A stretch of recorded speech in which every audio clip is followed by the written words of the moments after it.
आज की जो कहानी है वो ऑटो शंकर की है, जो कि मद्रास यानी आज के चेन्नई का सबसे खूंखार सीरियल किलर था और उसका नाम सुनते ही लोगों के अंदर दहशत पैदा हो जाती थी। पर ये जो ऑटो शंकर नाम था ये उसका असली नाम नहीं था, बल्कि उसका असली नाम गौरी शंकर था। और ये जो उसके गौरी शंकर से ऑटो शंकर बनने तक का सफर था, उसकी कहानी मैं शुरू से शुरू करता हूँ। गौरी शंकर का जन्म 4 मार्च 1955 को तमिलनाडु के वेल्लूर जिले में कांगयानालूर नाम की एक जगह में होता है।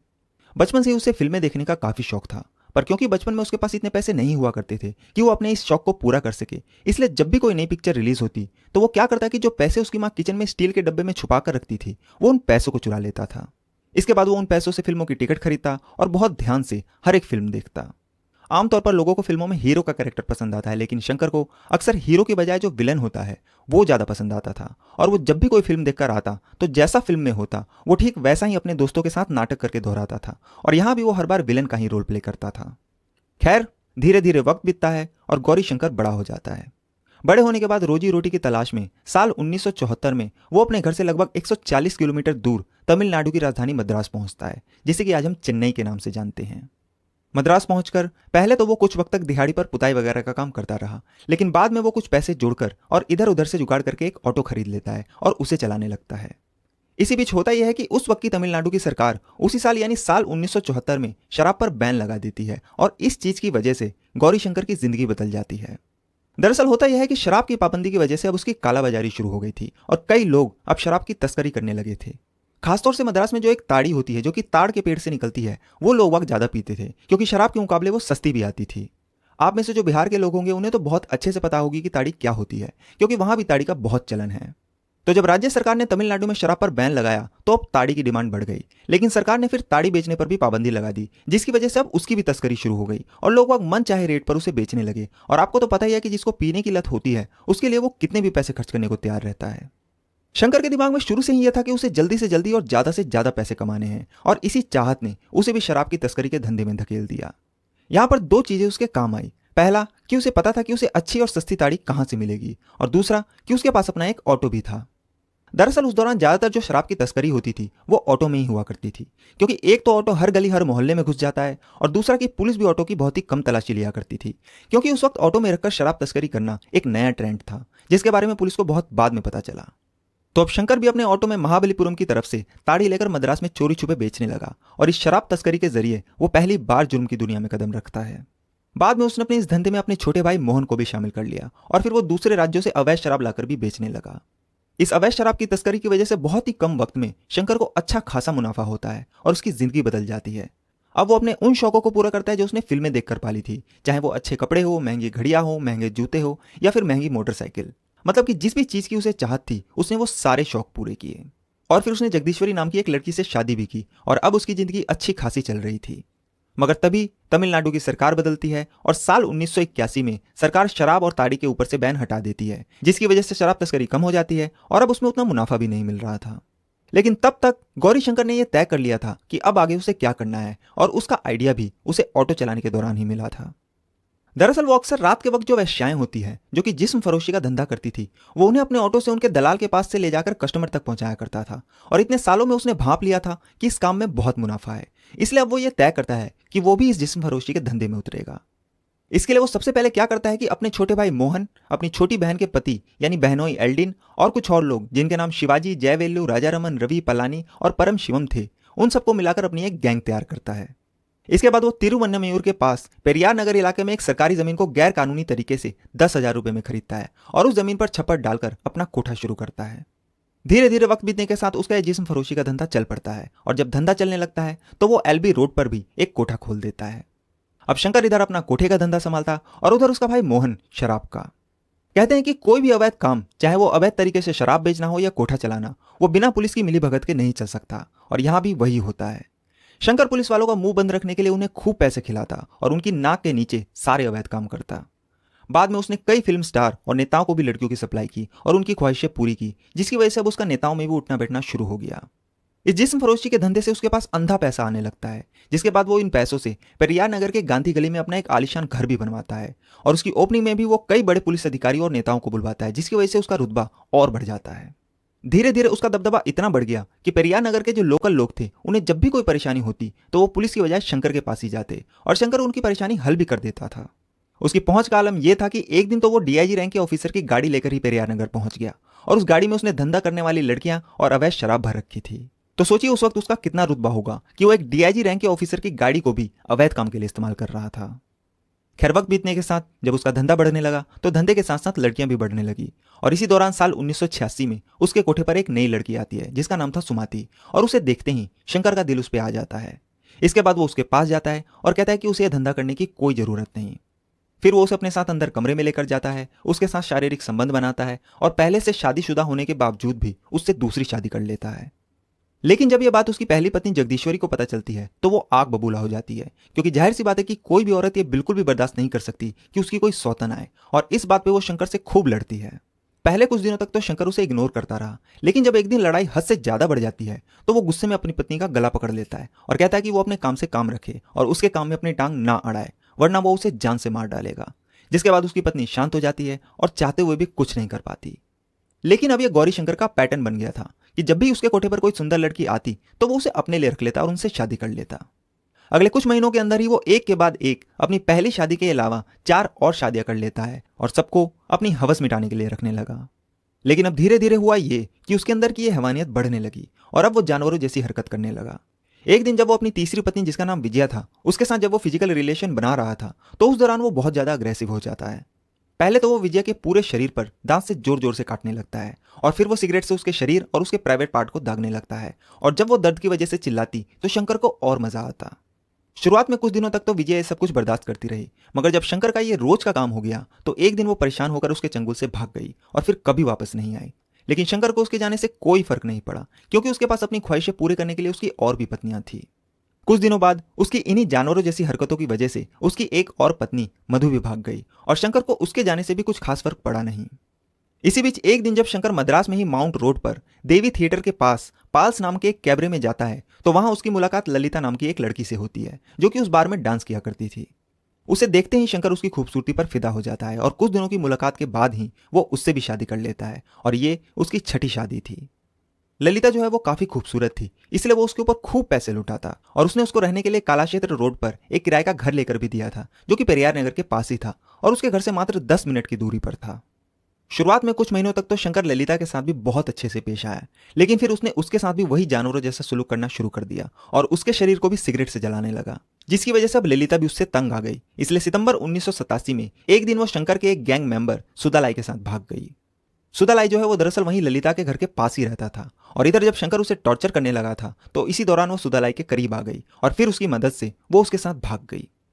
जब यह बात शंकर को पता चलती है तो वो गुस्से से लाल हो जाता है और यह पहली बार था जब किसी के भागने से उसे गुस्सा आया था, क्योंकि एक तो वो ललिता को बहुत चाहता था क्योंकि वो काफी सुंदर थी, और दूसरा कि वो उसका कैमरा और 7,300 रुपए लेकर भी भागी थी जो कि उस जमाने में काफी बड़ी रकम थी। और एक और जो सबसे बड़ा कारण था उसके गुस्सा होने का और जिसका उसे सबसे ज्यादा मलाल था वो ये था कि ललिता उसके साथ भागी जो कि उसी के गैंग का एक छोटा मोटा मेंबर था। इस चीज से उसका ईगो हर्ट हो जाता है और उसे अंदर से बहुत ही बेइज्जती सी महसूस होती है, इसलिए वो ठान लेता है कि वो ललिता को ढूंढ कर ही छोड़ेगा। इसके बाद वो क्या करता है कि पहले तो तिरुवन्नमयूर पुलिस स्टेशन जाकर सुदालाई के खिलाफ रिपोर्ट लिखवाता है कि वो उसकी बीवी, उसका कैमरा और उसके 7,300 रुपए लेकर भाग गया, जिसके बाद पुलिस उसकी तलाशी शुरू कर देती है और फिर इधर वो खुद भी अपने गैंग मेंबर के साथ ललिता की तलाश में निकल जाता है। वो उसे ढूंढते ढूंढते मद्रास से बेंगलोर तक पहुंच जाता है, पर ललिता उसे कहीं नहीं मिलती। तभी करीब 1 महीने बाद 27 अक्टूबर 1987 की एक रात शंकर के पास पल्लावरम पुलिस स्टेशन से इंस्पेक्टर हरि का फोन आता है और वो उसे बताते हैं कि उन्होंने ललिता और सुदालाई को पकड़ लिया है। यह खबर सुनते ही शंकर की आंखें चमक जाती है और वो अपने गैंग मेंबर के साथ उसी रात पल्लावरम पुलिस स्टेशन पहुंच जाता है। वहां पहुंचकर वो सुदालाई को तो कुछ नहीं कहता, पर वो ललिता को वहां से जबरदस्ती खींचकर अपने साथ लेकर निकल जाता है। इसके बाद वो रात करीब 10 बजे ललिता को अपने साथ लेकर पेरियार नगर वाले घर में पहुंचता है और अपनी पत्नी जगदीश्वरी से पहली मंजिल की चाबी लेकर ऊपर वाले कमरे में जाता है और बाकी के जो लोग थे वो वहीं सीढ़ी के पास ही रुक जाते हैं। ऊपर जाने के बाद पहले तो वो शराब पीता है और ललिता को भी पिलाता है, फिर वो उसकी मर्जी के खिलाफ जबरदस्ती उसके साथ संबंध बनाता है और इन सब में 27 अक्टूबर की वो तारीख भी बीत जाती है और रात 12 बजे के बाद अगला दिन यानी 28 अक्टूबर 1987 की तारीख आ जाती है। तो अब जब अपनी हवस पूरी करने के बाद शंकर का मन भर जाता है तब जाकर वो उससे पूछता है कि वो उसे छोड़कर सुदालाई के साथ क्यों भागी। इस बात पे ललिता कहती है कि वो उसके साथ इसलिए भागी क्योंकि वो सुदालाई से प्यार करती है। ये जवाब सुनते ही उसके सीने में आग लग जाती है और उसके अंदर का जानवर जाग जाता है और वो गुस्से में ललिता को पीटने लगता है। ललिता भी गुस्से में उसके ऊपर टूट पड़ती है और दोनों के बीच गुत्थम गुत्था होने लगती है। इसी बीच शोर सुनकर शंकर का भाई मोहन और उसका बहनोई एल्डिन भी कमरे में आ जाते हैं। इसके बाद मोहन ललिता के बाल पकड़ता है और एल्डिन उसके दोनों हाथ पकड़ लेता है और शंकर ललिता का गला पकड़कर उसे दबाने लगता है और वो उसका गला तब तक दबाता रहता है जब तक कि उसकी सांसें नहीं रुक जाती। थोड़ी देर बाद जब शंकर ललिता का गला छोड़ता है तो देखता है कि उसकी लाश उसके सामने पड़ी है और ये उसका पहला मर्डर था, क्योंकि आज से पहले उसने भले ही कई गैरकानूनी काम किए थे, लेकिन ये पहली बार था जब उसने कोई हीनियस क्राइम किया था। खैर थोड़ी देर बाद जब ये कंफर्म हो जाता है कि ललिता मर चुकी है तो शंकर का दिमाग तेजी से चलने लगता है और अब वो लाश को कैसे ठिकाने लगाया जाए उसके बारे में सोचने लगता है। इसके बाद वो ललिता की बॉडी को अपने ऑटो में रखता है और अपनी गैंग के साथ उसे लेकर अपने भाई मोहन के शराब के अड्डे पर पहुंचता है। फिर वो उसी रात लगभग 2:30 बजे के करीब अपने भाई मोहन को भेजकर एक मिस्त्री को बुलवाता है। जब वो मिस्त्री शराब के अड्डे पर पहुंचता है तो शंकर उससे एक 5 फुट लंबा और 3 फीट गहरा गड्ढा खोदने को कहता है और ताकि उसे कोई शक न हो इसलिए वो उससे कहता है कि इस गड्ढे में उसे अवैध शराब छुपानी है। खैर गड्ढा खोदने के बाद जब वो मिस्त्री वापस चला जाता है तब वो उस गड्ढे में ललिता की लाश को उसके कपड़ों और जैकेट समेत दफना देता है और दफनाने से पहले जो सोने की चैन और ईयरिंग्स ललिता ने पहन रखी थी वो उसे निकाल लेता है। इसके बाद सुबह करीब 8 बजे वो एक बार फिर उसी मिस्त्री को बुलवाता है जिसे उसने रात को बुलवाया था और जो गड्ढा उसने खोदा था उसके ऊपर पलस्तर करवा देता है।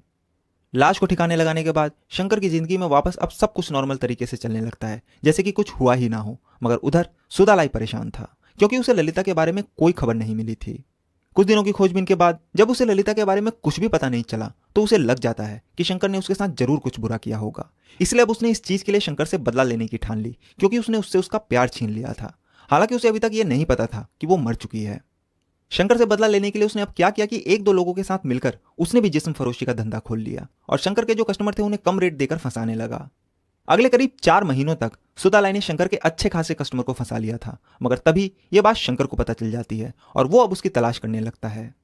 28 फरवरी 1988 की रात को शंकर अपने गैंग मेंबर के साथ ऐसे ही कार में घूमने के लिए निकला हुआ था और जब वो लोग ताज होटल के पास पहुंचे तो उन्होंने देखा कि होटल के नीचे से सुदालाई और उसका एक साथी रवि वहां से शंकर के कस्टमर को फंसा रहा था और ये देखते ही गौरी शंकर का पारा हाई हो गया। उसने उस वक्त तो सुदालाई को छोड़ दिया था जब वो ललिता को लेकर भागा था, लेकिन अब जब वो उसके धंधे में भी अपनी टांग अड़ाने लगा तो इस चीज ने आग में घी डालने का काम किया और अब शंकर ने उसे अच्छे से मजा चखाने का सोच लिया। इसके बाद वो अपने एक गैंग मेंबर बाबू को पूरा प्लान समझाकर उसे किसी भी तरह सुदालाई को अपने साथ पेरियार नगर वाले घर पर लाने को कहता है और खुद बाकी के लोगों के साथ वहां से निकल जाता है।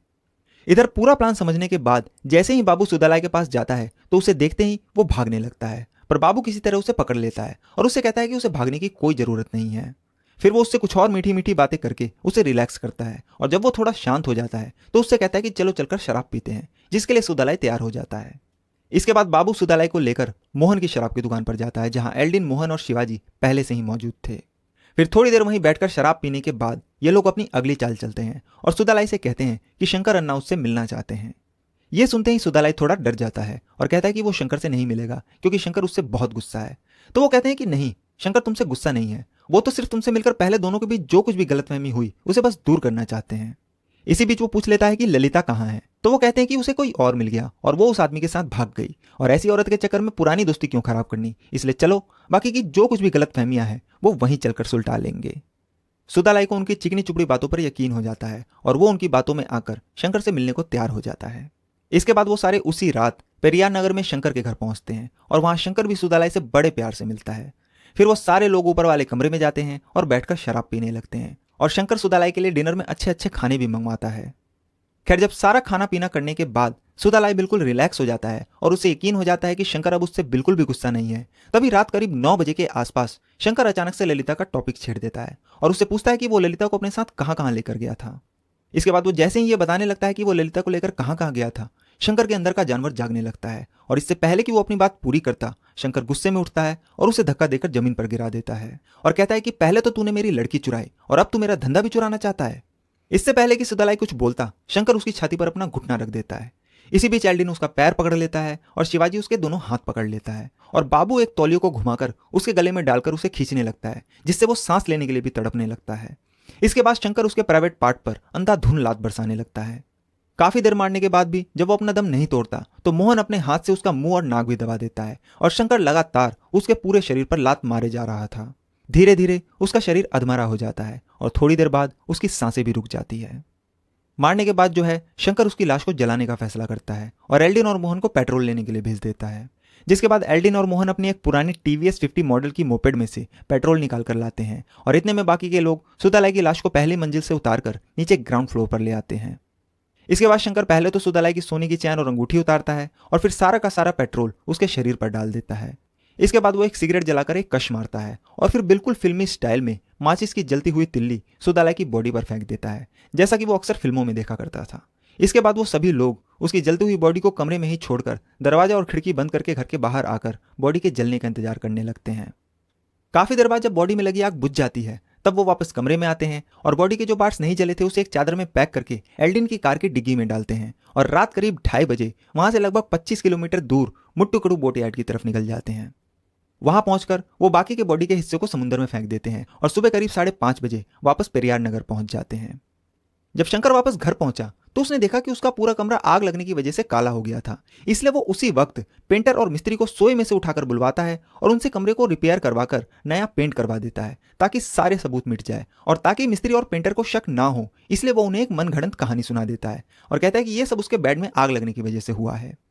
खैर, इसके बाद अगले 2 दिनों तक तो सब कुछ नॉर्मल रहता है, पर उसके अगले ही दिन सुदालाई का पार्टनर रवि, जो कि 2 दिन पहले सुदालाई के साथ ताज होटल के नीचे से कस्टमर फंसा रहा था, वो शंकर और मोहन के घर पहुंच जाता है और सुदालाई के बारे में पूछने लगता है कि वो कहाँ है। पहले दिन तो वो रवि को बहला फुसलाकर वापस भेज देते हैं कि वो कहीं गया होगा, आ जाएगा, लेकिन एक मरा हुआ इंसान कहां से वापस आएगा। इसलिए जब सुदालाई 1-2 दिन बाद भी वापस नहीं आया तो रवि एक बार फिर शंकर के पास पहुंच गया और सुदालाई के बारे में पूछने लगा और शंकर ने इस बार भी गोलमोल जवाब देकर उसे वापस भेज दिया।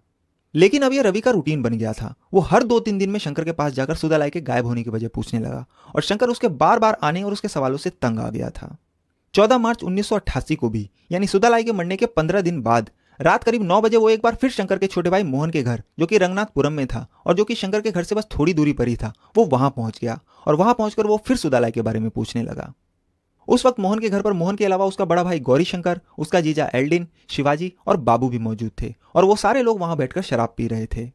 इस बार शंकर रवि के सवालों का जवाब देने की बजाय उसे सीधा अंदर बुला लेता है और उससे बड़े प्यार से बात करने लगता है। इसके बाद शंकर रवि को अपने साथ शराब पीने को कहता है, जिसके लिए वो तैयार हो जाता है क्योंकि शायद फ्री की शराब हर किसी को अच्छी लगती है।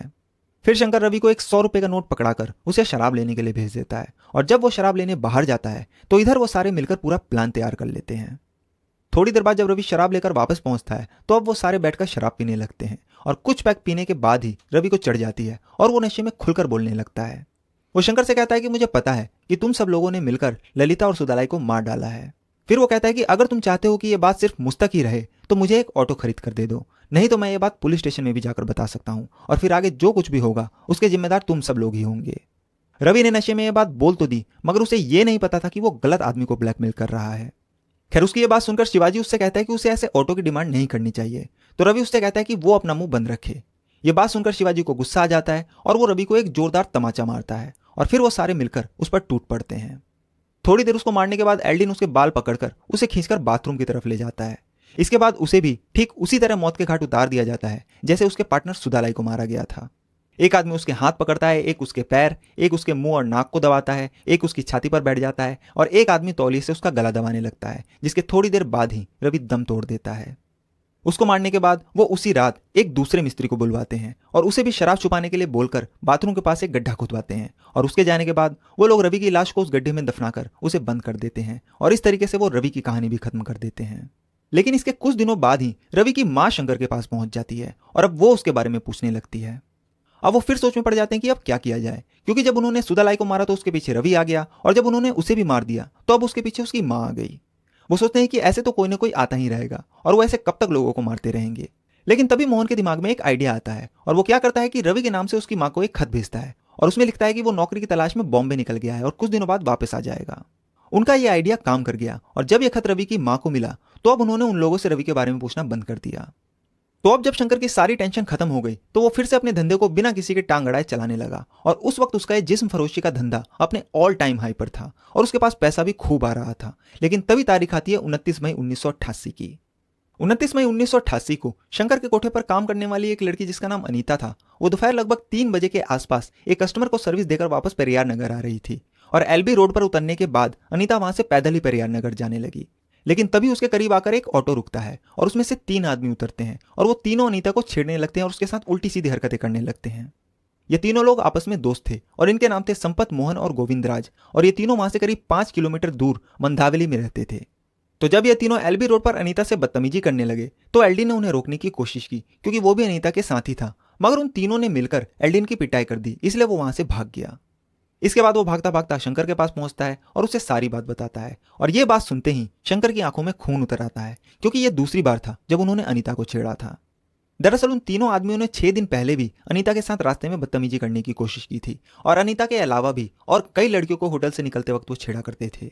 इसके अलावा शंकर जिन लॉज में अपनी लड़कियां भेजता था, वो तीनों आदमी उन लॉजों में जाकर उनके मैनेजर को भी धमकाते थे कि वो ऐसी लड़कियों का लॉज में आना बंद कर दें। शंकर को पहले भी इन लड़कों की शिकायतें आती थी, पर वो उन्हें उस वक्त इग्नोर कर देता था, पर इस बार उससे बर्दाश्त नहीं होता और वो उसी वक्त लाठी डंडे लेकर अपनी गैंग के साथ एलबी रोड पहुंच जाता है। इसके बाद वो सरेआम पब्लिक के सामने ही अपनी गैंग के साथ मिलकर उन तीनों आदमियों को घेर कर उनकी डंडों से खूब पिटाई करता है। फिर शंकर अपनी गैंग के साथ उन तीनों को लेकर मोहन के अवैध शराब के अड्डे पर पहुंचता है, और वहां एक बार फिर सारे मिलकर उन तीनों को डंडों से खूब मारते हैं, और तब तक मारते हैं जब तक कि वो तीनों खून से लथपथ और अधमरे नहीं हो जाते। इसके बाद शाम करीब 5 से 5:30 बजे के आसपास शंकर खून से लथपथ उन तीनों लोगों को ऑटो में भरता है और उन्हें लेकर गांधी गली में अपने घर पहुंचता है, और फिर उन्हें घर के स्टोर रूम में डालकर बाहर से ताला लगा देता है। पर इस बार उसे ऐसा करते हुए बहुत से लोग देख लेते हैं, क्योंकि ये पहली बार था जब उसने कोई खूनी हरकत दिन की रोशनी और सबके सामने की थी, इसलिए शंकर के घर के आगे लोगों की भीड़ लग गई थी। लेकिन शंकर को पता था कि उसका इतना दबदबा है कि कोई उसका कुछ नहीं बिगाड़ सकता, और इसी घमंड और गुरूर में वो बाकायदा उन तीनों को स्टोर रूम में बंद करने के बाद खून से लथपथ कपड़ों में ही बाहर आता है और सबको धमकी देता है कि किसी ने भी अगर अपना मुंह खोला तो उसका भी यही हश्र होगा, जिसे सुनते ही वहां की सारी भीड़ गायब हो जाती है। इसके बाद रात करीब 10 बजे शंकर उन तीनों की हालत चेक करने के लिए स्टोर रूम का दरवाजा खोलता है, तो देखता है कि उन 3 लोगों में से 2 संपत और मोहन पहले ही मर चुके हैं, पर उनमें से एक गोविंदराज अभी भी जिंदा था और दर्द से कराह रहा था। शंकर सोचता है कि जब 2 लोग मर चुके हैं तो उसको जिंदा रखकर भी कोई फायदा नहीं, क्योंकि वो बाद में उनके लिए खतरा बन सकता है, इसलिए शंकर उसी वक्त गोविंदराज का भी गला दबाकर उसे मार डालता है। इसके बाद शंकर अपनी गैंग के साथ रात करीब 1:30 बजे उन तीनों की लाश लेकर एक अंडर कंस्ट्रक्शन बिल्डिंग जो कि वहीं पास में ही बन रही थी वहां पहुंचता है, और उस बिल्डिंग के बेसमेंट में गड्ढा खोदकर उन तीनों को वहां दफना देता है, और किसी को कानों कान खबर नहीं लगती। लेकिन उधर जब ये तीनों लोग वापस घर नहीं पहुंचते तो उनके घर वाले परेशान हो जाते हैं। 2 दिन बाद जब वो इस चीज की खबर देने और रिपोर्ट लिखवाने तिरुवन्नमयूर पुलिस स्टेशन पहुंचते हैं तो पुलिस कहती है कि यहाँ तो ऐसी कोई मारपीट की घटना हुई ही नहीं, और वहां की पुलिस इस पर कोई कार्रवाई नहीं करती और उन लोगों को वापस भेज देती है। तो अब तक शंकर कुल मिलाकर 6 मर्डर कर चुका था, जिनमें से जो पहले 3 मर्डर थे उनके बारे में तो किसी को कुछ पता ही नहीं था, और बाकी के 3 मर्डर का पता होने के बावजूद भी पुलिस उस पर कोई एक्शन नहीं लेती, क्योंकि पुलिस भी शंकर के एहसान तले दबी थी, और कई बार इसी करप्ट सिस्टम और पुलिस की वजह से अपराधी खुले में घूमते रहते हैं, और शंकर भी आराम से खुले में घूम रहा था। मगर तभी अचानक से मद्रास के अंदर एक नई घटनाओं का सिलसिला शुरू हो जाता है। दरअसल होता यह है कि मद्रास में पिछले कुछ महीनों के अंदर ही एक के बाद एक लड़कियां रहस्यमय तरीके से गायब होने लगती हैं। कहाँ गायब हुई किसी को नहीं पता, और जब उनके घर वाले पुलिस स्टेशन जाते तो पुलिस भी अपना काम अच्छे से नहीं करती और कहती कि इधर उधर कहीं गई होंगी, आ जाएंगी। लेकिन वो लड़कियां कभी वापस नहीं लौटी, और ऐसा करते करते कुल 9 लड़कियां गायब हो जाती है, और तब जाकर पुलिस की नींद खुलती है।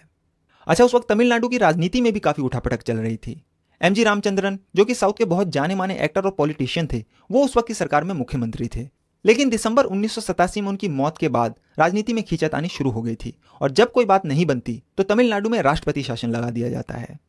राष्ट्रपति शासन की वजह से अब सारी पावर तमिलनाडु के गवर्नर के पास थी, और उस वक्त वहां के जो गवर्नर थे वो थे पीसी अलेक्जेंडर। तो जब साल 1988 में एक के बाद एक 9 लड़कियों के गायब होने का मामला सामने आया तो लगा कि जरूर इसमें किसी सीरियल किलर का हाथ है, और जब यह बात गवर्नर पीसी अलेक्जेंडर के कानों तक पहुंची तो उन्होंने तुरंत इस पर एक्शन लिया। उन्होंने इस मामले की तहकीकात के लिए एक एसआईटी यानी स्पेशल इन्वेस्टिगेशन टीम बनाई, जिसको कि मद्रास के डीआईजी यानी deputy inspector general Jafar Ali lead कर रहे थे, और उस टीम ने तुरंत अपनी इन्वेस्टिगेशन शुरू कर दी। लेकिन कोई फायदा नहीं हुआ। उन्हें कई दिनों की खोजबीन के बाद भी उन गायब हुई लड़कियों का कोई सुराग नहीं मिला, और न ही जिसने उन्हें गायब करवाया उनका। इसी बीच एक दिन होता यह है कि शांति नाम की एक लड़की मद्रास के ही टोंडियारपेट नाम के एक एरिया में रात के वक्त टेलर के पास से अपना काम करवाकर पैदल ही वापस घर लौट रही थी। उसी दौरान जब वो उस इलाके के एक ठेके के पास से गुजर रही थी, तभी अचानक से उसके करीब एक ऑटो आकर रुकता है। इससे पहले कि उसे कुछ समझ आता, उस ऑटो में से एक नकाबपोश आदमी उतरता है और उसे जबरदस्ती ऑटो में बिठाने लगता है। लेकिन वो लड़की हिम्मत दिखाती है और बचाव में शोर मचाने लगती है। उसका शोर सुनते ही जो लोग शराब की दुकान पर खड़े थे वो लोग उस लड़की को बचाने के लिए दौड़ते हैं, और जब वो नकाबपोश आदमी बहुत सारे लोगों को आते हुए देखता है तो वो उस लड़की को वहीं छोड़कर तेजी से वहां से निकल जाता है। इसके बाद जब ये बात पुलिस तक पहुंचती है तो जो स्पेशल टीम उन मिसिंग लड़कियों को ढूंढने के लिए बनाई गई थी, उन्हें लगता है कि जरूर उस ऑटो का कनेक्शन उन मिसिंग लड़कियों से होगा और वो उस रात शांति को भी उसी इरादे से उठाने आए थे। इसलिए पुलिस की वो टीम तहकीकात के लिए सादी वर्दी में उस इलाके के उसी ठेके पर पहुंच जाते हैं जहां से शांति को उठाने की कोशिश की गई थी। और जब वो ठेके पर आए लोगों से पूछताछ करते हैं तो कुछ लोग दबी जुबान में गौरी शंकर का नाम लेते हैं और ये पहली बार था जब उस स्पेशल टीम की रडार में गौरी शंकर का नाम आया था।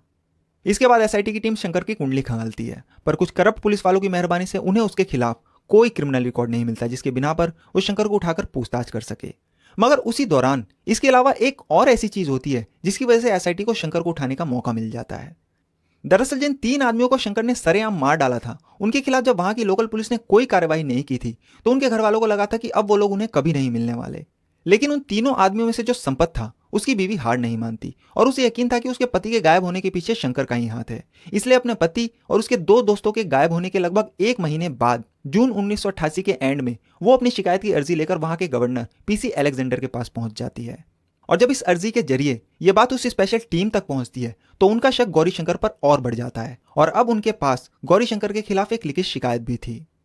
इत्तेफाक से उनकी टीम में आरी नाम के एक ईमानदार कांस्टेबल भी थे और उन्हें शंकर के सारे ठिकानों का पता था। इसलिए अब उस टीम ने कांस्टेबल आरी की इंफॉर्मेशन की मदद से शंकर और उसकी गैंग पर नकेल कसनी शुरू कर दी। जिसके बाद 6 जुलाई 1988 को पुलिस तांबाराम बस स्टैंड से शंकर के एक गैंग मेंबर बाबू को अरेस्ट करती है और अब उससे पूछताछ शुरू होती है। लेकिन वो शंकर के खिलाफ अपना मुंह नहीं खोलता, जिसके बाद पुलिस उसे डराती और धमकाती है और कहती है कि या तो तुम सरकारी गवाह बन जाओ या फिर अपनी फांसी के लिए तैयार रहो।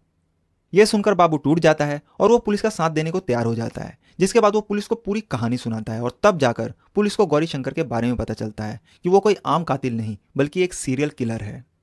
तो अब जब पुलिस के सामने शंकर का सारा काला चिट्ठा खुल गया तो इसके अगले ही दिन यानी 7 जुलाई 1988 को पुलिस गौरी शंकर को भी उसके परियार नगर वाले घर से अरेस्ट कर लेती है। और जब पुलिस उसके घर की तलाशी करती है तो एसआईटी को उसकी एक और कहानी के बारे में पता चलता है।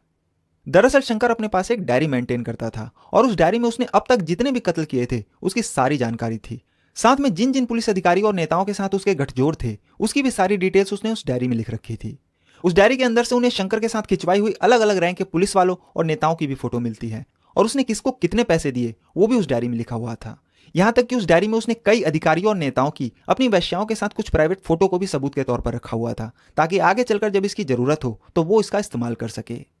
तो जब एसआईटी को वो डायरी मिली तब उन्हें भी उसके पुलिस और नेताओं के बीच के घालमेल का पता चला। कहते हैं कि उनमें से कई चीजें तो कभी बाहर आई ही नहीं क्योंकि इसमें उन्हीं के डिपार्टमेंट और ऊपर बैठे अधिकारियों की बदनामी होती, इसलिए जितने भी बड़े बड़े लोग इस नेक्सस में शामिल थे उन्हें बचा लिया गया। जिन नेताओं के नाम थे उन्हें दबा दिया गया। बस जो छोटे मोटे पुलिस वाले थे सिर्फ उन पर इसकी गाज गिरी। लगभग 12 पुलिस वालों को सस्पेंड कर दिया गया और इनमें से जो सबसे बड़ा अफसर था जिसे सस्पेंड किया गया था वो एक डिप्टी सुपरिटेंडेंट था जिसे पहले एक बड़ी छुट्टी पर भेजा गया और फिर बाद में सस्पेंड कर दिया गया। खैर गौरी शंकर के बाद पुलिस ने उसके भाई मोहन और बहनोई एल्डिन को भी गिरफ्तार कर लिया और जब पुलिस ने उनसे पूछताछ शुरू की तो पहले एल्डिन टूटा, फिर मोहन और लास्ट में जब शंकर के पास कोई चारा नहीं बचा तो वो भी टूट गया और अपना गुनाह कबूल कर लिया। बाद में पुलिस ने उसकी गैंग के बाकी के मेंबर्स को भी एक एक कर गिरफ्तार कर लिया और सबका बयान दर्ज करने के बाद पुलिस सबूत इकट्ठा करने में लग गई। जिसके बाद इन लोगों की निशानदेही पर जमीन के अंदर से 5 लाशें बरामद की गई। उनमें से एक लाश ललिता की थी, एक रवि की और 3 लाश उन 3 आदमियों मोहन, संपत और गोविंदराज की थी। सुधालाई की लाश कभी बरामद नहीं हुई क्योंकि शंकर ने उसे जलाकर बाकी के हिस्से को समुद्र में फेंक दिया था। इसके अलावा फोरेंसिक टीम ने भी शंकर के खिलाफ कई और सबूत बरामद किए। उधर जब यह खबर मीडिया के जरिए बाहर आई तो यह खबर पढ़कर पूरा मद्रास दहल उठा और देखते ही देखते यह खबर मद्रास से होते हुए पूरे भारत में आग की तरह फैल गई और जिसने भी गौरी शंकर के सीरियल किलिंग के बारे में पढ़ा उसके अंदर दहशत फैल गई। उसी वक्त उसके मोडस ऑपरेंडी को देखते हुए मीडिया ने उसे एक नया नाम दिया जो कि लोगों के दिलों में बैठ गया और वो नाम था ऑटो शंकर, क्योंकि वो अपने सारे काम, चाहे वो अवैध शराब बेचना हो, लड़कियां सप्लाई करना हो या फिर मर्डर करना, उन सभी कामों के लिए वो ऑटो का ही इस्तेमाल करता था। खैर इधर सारे सबूतों और गवाहों को इकट्ठा करने के बाद मद्रास पुलिस निचली अदालत में गौरी शंकर को मिलाकर कुल 10 लोगों के खिलाफ चार्जशीट दाखिल करती है जिसमें कि गौरी शंकर को मुख्य आरोपी बनाया जाता है। चार्जशीट दाखिल करने के बाद इन सभी को जुडिशियल कस्टडी पर मद्रास सेंट्रल जेल भेज दिया गया जो कि देश की सबसे पुरानी और महत्वपूर्ण जेलों में से एक जेल था। और वो इसलिए क्योंकि जब भी किसी को सेल्यूलर जेल यानी काला पानी की सजा होती तो वहां ले जाने से पहले कुछ दिनों तक उन्हें इसी जेल में रखा जाता था। हालांकि साल 2009 में इस जेल को बंद कर दिया गया। तो अब शंकर और उसकी गैंग का नया घर यही मद्रास सेंट्रल जेल था और वो सभी वहां रहकर अपने ट्रायल शुरू होने का इंतजार करने लगे। और इसी बीच तारीख आती है 21 अगस्त 1990 की। 21 अगस्त 1990 की सुबह जब जेल अथॉरिटी शंकर के सेल वाले ब्लॉक के मेन दरवाजे पर पहुंची तो उन्होंने देखा कि उस ब्लॉक के दरवाजे की एक रेलिंग मुड़ी हुई है और इतनी मुड़ी है कि वहां से एक आदमी आराम से निकल सकता था। ये देखते ही उनके हाथ पैर फूल गए और जब वो अंदर शंकर के सेल के पास पहुंचे तो उन्होंने देखा कि उसके सेल का दरवाजा खुला हुआ है और वो जेल से गायब है। इसके बाद जब दूसरे कैदियों को देखा गया तो पता चला कि शंकर के अलावा 4 और कैदी एल्डिन, शिवाजी, मोहन और सेल्वाराज भी गायब है। एक साथ 5 कैदियों के फरार होने से पूरे जेल महकमे में हड़कंप मच जाता है और ये आजादी के बाद पहली बार था जब कोई कैदी उस जेल से भागा हो। इस जेल ब्रेक की वजह से उसी दिन 12 जूनियर जेल ऑफिशियल को सस्पेंड कर दिया जाता है और फिर इसके अगले ही दिन तमिलनाडु की सरकार मद्रास सेंट्रल जेल के सुपरिटेंडेंट के चिल्लादुरई को भी जेल में हुई लापरवाही की वजह से सस्पेंड कर देती है। बाद में जब इस जेल ब्रेक की पूरी इंक्वायरी हुई तब जाकर उसमें पूरी कहानी सामने आई और पता चला कि उसको भगाने के लिए जेल के स्टाफ ने ही उसकी मदद की थी। दरअसल शंकर जेल में आने के बाद भी उस तरह से नहीं रहता था जैसे कि आम कैदी रहा करते थे, बल्कि वो वहां भी वैसे ही ऐशो आराम की जिंदगी जीता था जैसा कि वो बाहर जिया करता था और पैसों के दम पर उसका हर एक दिन शाही अंदाज में गुजरता था। कहते हैं कि उसे वहां हर वो चीज मुहैया कराई जाती थी जिसकी वो डिमांड करता था, चाहे वो सिगरेट हो, दारू हो या फिर चिकन। सिर्फ एक ही ऐसी चीज थी जो जेल में उसे नहीं मिलती थी और वो थी लड़कियां। बाकी किसी भी चीज की उसे कोई कमी नहीं थी। तो जेल में रहने के बावजूद भी वो अपने साथियों के साथ वहां मौज मस्ती से अपने दिन काट रहा था, लेकिन कहीं ना कहीं उसे पता था कि जिस तरीके के उसने अपराध किए हैं उसके लिए उसे मौत की ही सजा होगी और उसे एक न एक दिन मरना होगा। इसलिए वो जेल से फरार होने के बारे में सोचने लगा। इसी के बाद उसने जेल के कई स्टाफ और ऊपर बैठे अधिकारियों को पैसों के दम पर खरीद लिया और जो नहीं बिके उन पुलिस वालों और नेताओं को ब्लैकमेल करने लगा कि वो उनके नाम कोर्ट में बता देगा और उसकी ये धमकी काम कर गई। जिसके बाद 20 अगस्त 1990 की रात को उनको भगाने का पूरा प्लान तैयार किया गया और उस रात उनके सेल को लॉक नहीं किया गया। उस रात शंकर के अलावा बाकी के चारों कैदी भी उसी के सेल में मौजूद थे, जो कि वैसे तो जेल के नियमों के खिलाफ था क्योंकि एक ही मामले के दूसरे अपराधी को जेल की एक सेल में नहीं रखा जा सकता, पर शंकर के लिए जेल के नामालूम कितने नियमों को ताक पर रखा गया।